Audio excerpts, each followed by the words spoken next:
Hi, everyone. This is Jessica Real with jessicarealpt.com. And I'm really excited to be here today with Sarah Reardon talking about perinatal health and physical therapy related to that. So I know Sarah because we are both faculty members for Herman and Wallace. So we actually taught our first course together a few months ago, teaching a level 1 pelvic floor course here in my home city of Atlanta. And connected with Sarah, and we ended up having just some great conversations over the course of the course and at dinners and just talking about perinatal health and talking about our own journeys with pregnancy and with delivery and family. And I, after our conversation, really wanted Sarah to be able to share her knowledge with all of you.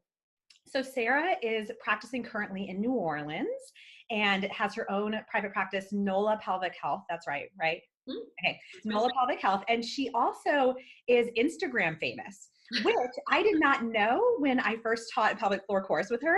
And so she was like telling me, she's like, yeah, you know, that she has this Instagram and she's the Vagina Whisperer on Instagram, which you should check it out.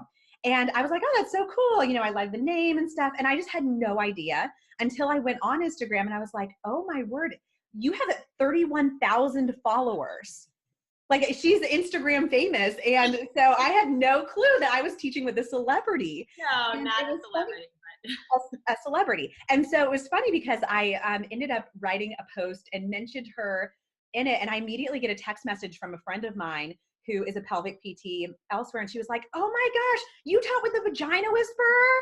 And I was like, I had no idea you were so famous. I didn't know. I probably would have been nervous and acting weird. But anyway, so I'm really happy to have Sarah here today. And I was hoping to get started. I wanted to hear a little bit about your journey. How did you become the Vagina Whisperer? And how did you start this Instagram platform that has really, I mean, really is such a great campaign for women in better understanding health and their bodies. And so we would love to hear about it. Awesome. Well, I have to say, Jess, that I also felt like, oh my gosh, I'm teaching with Jessica Real. She's like one of the head faculty at Herman and Wallace. So I felt a little nervous myself. So don't even worry about that. I was also equally starstruck. But fun, though. We had a great time teaching. We did have an amazing time teaching. So I've been a pelvic floor therapist for 12 years now. I jumped right into pelvic health after graduating from WashU in St. Louis and kind of moved around a bit. And then when I was pregnant with my second son, which is about 2 years ago, I just started an Instagram account for a lot of just my close friends. We were all having babies. I felt like I was writing the same email all the time, like, hey, this is what you should do during pregnancy, or these are ways to prepare for childbirth, and some good products for postpartum recovery. And so I just said, I'm just going to start this Instagram, and it's just for my group of friends, really, and and for their friends, to kind of just start sharing this information that I felt like I was privy to, but everybody should have access to. So it really started with like 300 followers, and it just organically grew. I think friends tell friends, or somebody, a blogger or two picked it up and said, oh, this is somebody you should follow. And I think that the growth has all been really organic, and it's also just a testament to how much women want this information. It's what I hear a lot is, I didn't even know there was help for this issue. I think that that's the best thing, is that's really become a campaign for pelvic health therapy, for support for women during the perinatal time, but just talking about the real deal stuff that we're experiencing, but we don't know where to get help. And so that to me has just been surprising and amazing. That's awesome. Yeah. And I think one of the things I appreciate so much about it, now that I know and I can follow it and see what you're doing, is I just love how real you are with people. And the people who are following your Instagram, things aren't sugar coated. They're not, you're just very open about things. And I think that it's wonderful, because if more people were open about these things, we wouldn't see all these problems years and years later. Women would be getting help immediately. And so I think it's awesome. Now, yeah, that's so true. And I think I get a lot of comments, and I don't realize that. I think we're just naturally authentic people. You are, I are, kind of, we ask, we work very intimately with our clients and patients all the time. So I think it's just very easy for me to be that way. And I don't, it is a little weird that like 30,000 people see pictures of me on the toilet, but I guess I've just been doing it for a couple of years now and it's not that weird anymore. So I just don't think too much about it.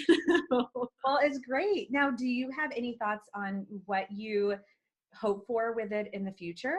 You know, Yeah, absolutely. I mean, I have so many thoughts. I think my biggest challenge is time. It's kind of, I've got a all of great our team, challenge. all of us, we're in the reality of it is I'm a mom first. I mean, I think what started me on this journey is I've got two amazing kiddos. I do have my practice here and this online presence. So the way that I would love to see it growing is, having more kind of online courses for women. They're like, I'm preparing for birth. So what are the things I should be doing? Or I just had a cesarean birth. What specifically should I be doing? So, next year that's kind of in the works about just easily accessible things for women to be able to, either purchase online or read some blog posts about, just building up the content so that there's more of it and they don't have to scroll back through my Instagram feed and be like, oh, what did she say about third trimester? It's kind of all has a landing spot. So that's the vision that I see for it. That's awesome. And you started recently offering telehealth through the Vagina Whisperer too, didn't you? I did. So I have, a lot of the times people were just asking questions and I said, I feel like I can't really answer these via text or email. So it was a way to just provide services to women in my state. I've got some therapists in some other states who do it as well. So just to be able to have a wider reach to help women. And I always come back to the mission is to increase awareness of pelvic health conditions and therapy, and then to increase access. So that's through telehealth, through the online modules that'll be available, all that good stuff. Awesome. That's really cool. I'm excited about it and to see it continue to grow. So in thinking about, talking about perinatal health, I think sometimes people now a little bit less, but when they think about a physical therapist being involved in their healthcare journey, people can sometimes think about things like back pain during pregnancy and that type of thing. But we know that the role that we can play is much more broad than that.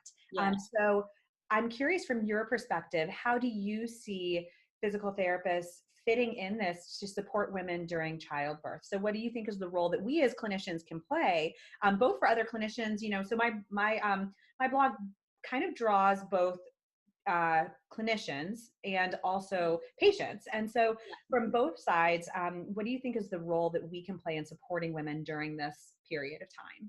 Yeah, absolutely. So I think in the broader scheme, what I see kind of the first movement I see is really women getting immediate postpartum care. We know that this is available in other countries. We know that it's something that's necessary. We go through pregnancy and childbirth, which is a huge physical transformation. And then we're just sent home with, we get one postpartum visit and 40% of women don't even attend that postpartum visit. So there's very little follow-up care. So the way I see it moving is really immediately, within the 4 to 6 week time frame after having a child, that we would start to see a physical therapist. That's just kind of automatic. My dream is that you also have support from a physical therapist during pregnancy. I think a lot of the conditions that start happening during pregnancy, like urinary urgency, incontinence or leakage, constipative problems and hemorrhoids, back pain, pubic symphysis dysfunction, all of these things that we just kind of think we have to deal with, or they're normal, they're actually just common.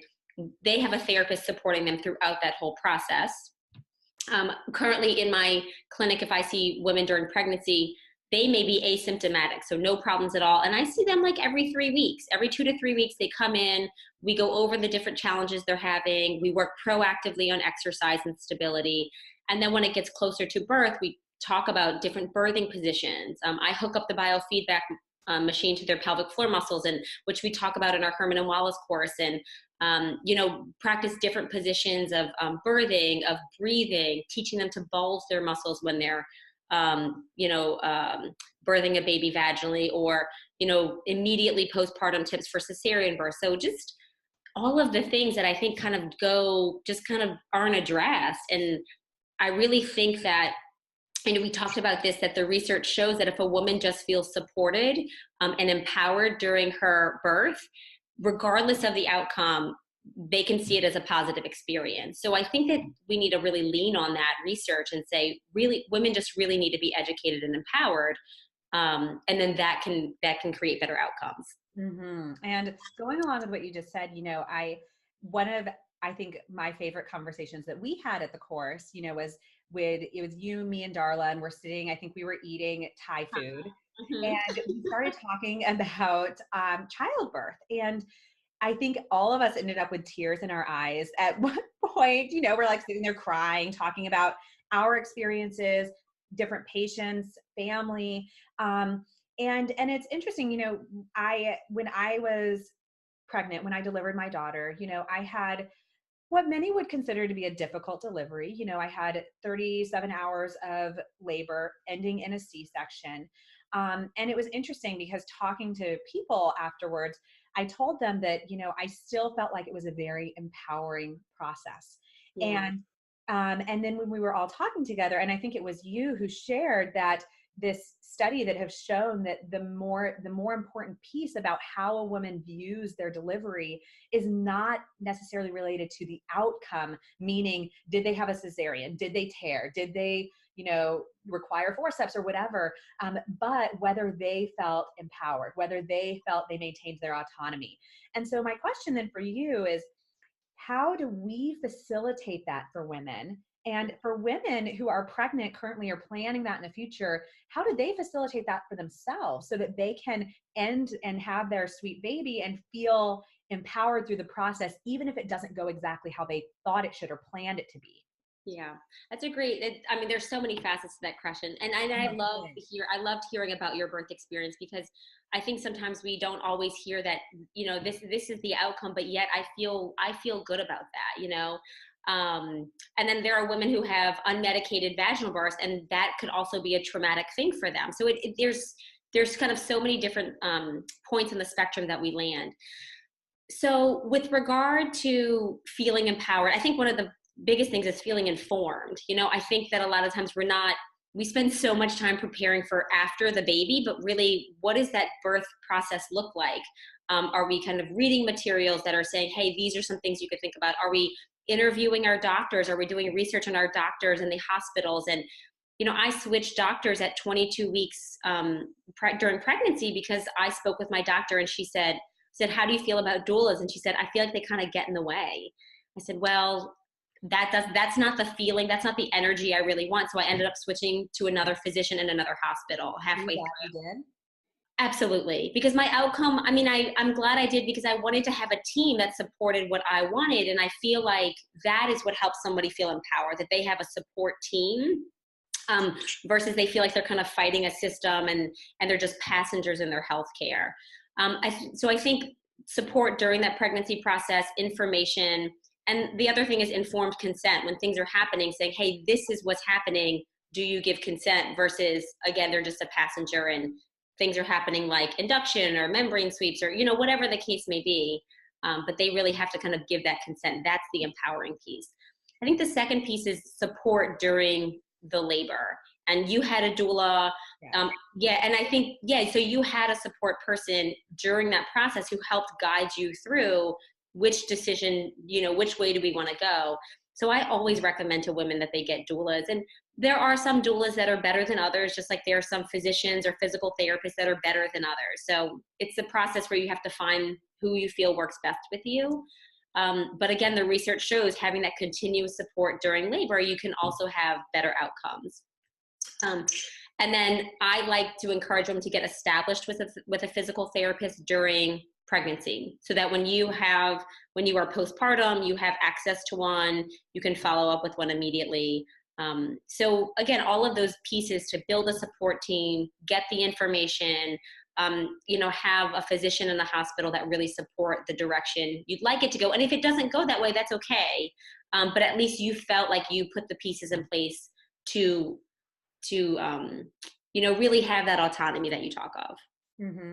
I think that's all, fantastic. And I think for me also, my doula was a very key player in helping me with that process, because I remember when things started turning, and for me, when I knew that a C-section might be going on down the road, my doula helped to slow things down, to have a conversation, um, and and that helped me to feel like I had the knowledge to make the decision, Yeah. that was helpful. And so I think I would also encourage people to, not be, there are times where there's emergent things that quickly need to happen. However, many times during childbirth, there is time to stop and get your questions answered and be able to make a really informed choice. And so yeah, I think having a supportive person there, having a physician who you connect with, or a midwife, or whoever your childbirth professional is, but someone who you really trust, and making sure that you guys are on the same page with what the plan is and what the options are, etc. So I think Yeah. all of that's fantastic.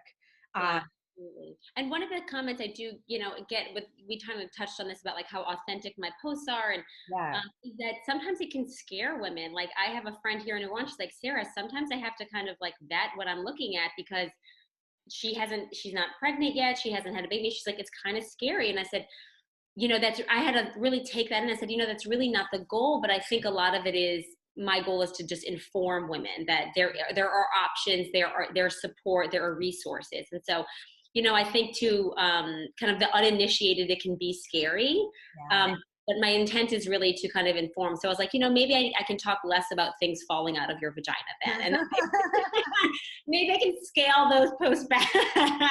More pictures of you just like cuddling your baby. Right. Like sweet postpartum pictures. Exactly. Yes, I do think sometimes for people, knowledge can become overwhelming. Yeah. And it's hard, and I think we talked about this a little bit. I think working in pelvic health, you are knowledgeable about all the things that can go wrong. Yeah. And I remember talking to a friend of mine when I had found out I was pregnant, who works in OB, and telling her, I was like, oh my gosh, I'm totally, this is going to happen, that's going to happen. She was like, Jessica, you do realize that you see a lot of the really difficult cases, and she was like, many of the women who are just have a very normal delivery without problems, like they're not coming into your office to see you. And now I hope that changes. Yes. Yes. So yeah. So with that, we talked about this fourth trimester, that period of time postpartum, and hoping that women come in during that time, and that, and eventually it would be great if it was standard that all women would see a pelvic physical therapist after their birth to help them with their own rehabilitation process. So all of us were very excited when ACOG came out with their recommendations for women during the fourth trimester, which is a big step, and it was nice to have us included in that. But I think a lot of women struggle in that period of time. And I know for me, I like showering and like those very basic needs. It's hard to even meet that. So how do you work out this self-care? And so I'm curious, what do you recommend for how women can actually facilitate caring for themselves after pregnancy? Yeah, that's it's a great question, and I struggle with this myself as a mom. I think we can talk the talk, but it's harder to walk the walk, and so I think one is letting them know that, if there are challenges, that there are resources. It's nothing that they just have to kind of deal with. I think also often I hear women going to their postpartum visits, if they are able to make it, and they hear, oh, this is normal, or, oh, this is, just a part of motherhood. And really, I really encourage women to trust their intuition. If it doesn't feel normal, if it's not normal for you, then it's not normal. And there are, we can be a resource for them as physical therapists. The other thing is, I think that's why the telehealth is so helpful. And, my goal, my hope is that this also becomes something that postpartum, even for physicians or midwives that can integrate into that practice is, it is hard for women to come in, or families to come in with a newborn baby. They're not feeling well. They're trying to figure out nursing. We're dealing with nap schedules. It's so overwhelming.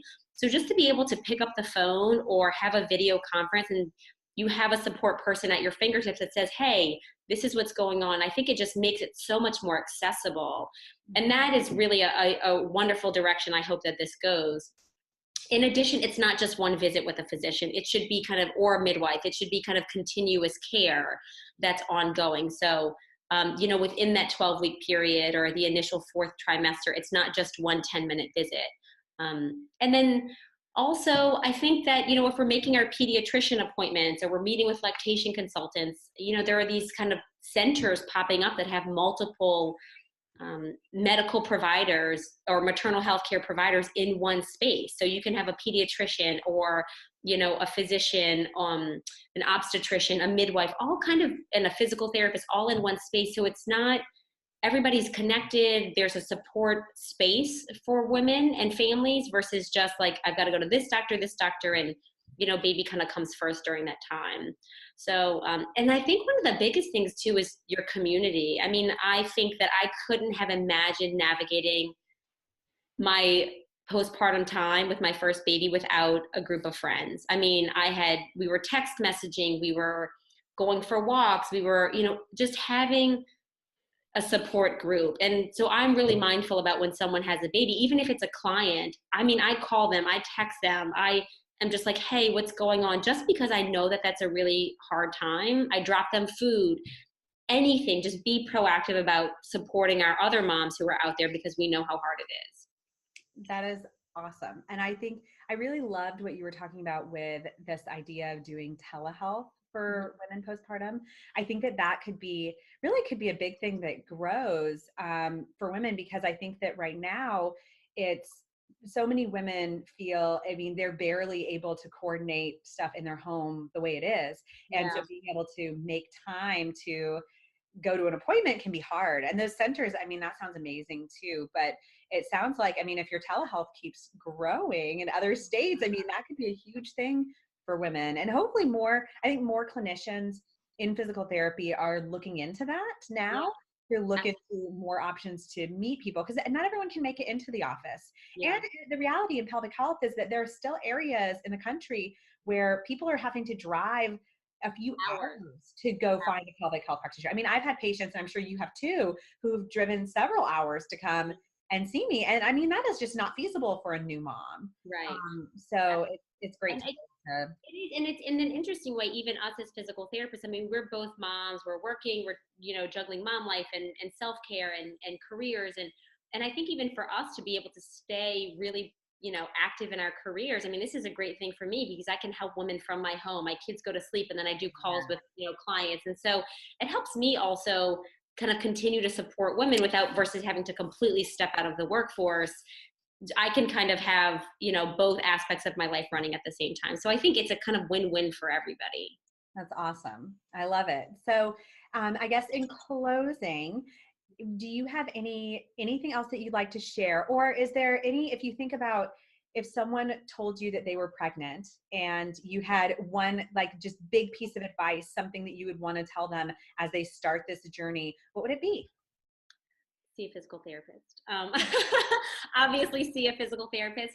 Yes, I would say find a physical therapist in your area, or, work with a telehealth session so that you feel supported and informed during your pregnancy, and that, anything that pops up that you have a resource for that. And then the other thing is prepare for your birth. I think get a doula, get a support team, look into your doctors and your hospitals. And then one of the biggest things too is really, work on the breastfeeding piece. It was a huge, huge, huge challenge for me. I mean, I had a wonderful birth experience, and my breastfeeding journey afterwards was so difficult because I just didn't think about it. I thought it was just going to be super easy and intuitive, and it wasn't. And so again, that's another piece I talk a lot about, is that like there's support, there's resources and things like that. So I would say, I love looking at swaddles and nurseries and all those things, but like make sure that you're also putting some time in for yourself so that you can physically and mentally kind of prepare for the process. Awesome. Well, thank you so much for talking with me today about this topic. And I'm going to, for all of you listening, I'm going to include Sarah's information underneath the video, as well as links for the Vagina Whisperer on Instagram. And can they access if they were interested in telehealth or any of the other things you're doing, can they access that all through Instagram, or is there another website? Great. So my website, you can, message me through Instagram, but my website is thevagwhisperer.com. So the Vagina Whisperer was taken, but thevagwhisperer.com.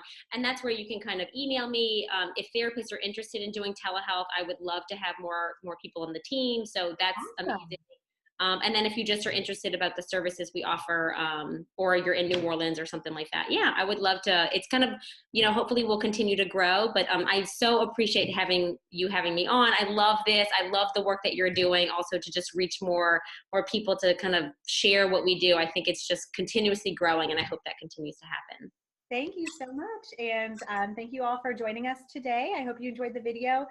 Please feel free to leave any comments or questions that you have for us. And I hope that you all have a wonderful holiday season. Bye. Thank